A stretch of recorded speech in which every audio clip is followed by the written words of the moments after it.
মানুষ আছে এরা কারা ধর্ম নিয়ে ব্যবসা করে তারা নির্বাচন আসছে যারা মাথায় পাট্টি বাঁধে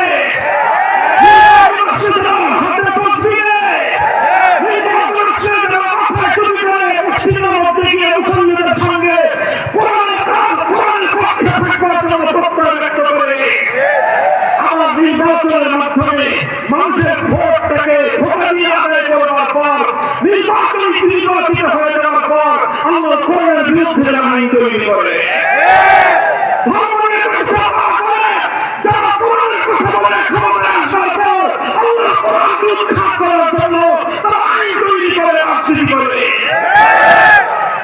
আমরা ধর্মের ব্যবসা করি না,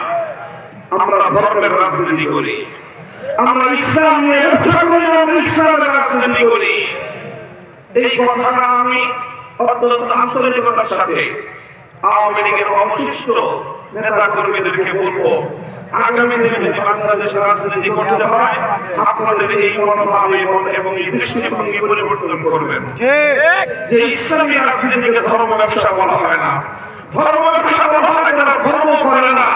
যারা ইসলামকে মানে না, অথচ ইসলামকে তারা মানুষের সামনে নিজের অচল মার্গে পরিচালিত করবার জন্য, নিজের অবৈধ উদ্দেশ্য চরিতার্থ করার জন্য ইসলামের নামকে যারা সাক্ষী হিসেবে ব্যবহার করে, তারা ধর্ম নিয়ে ধর্মের ব্যবসা করে।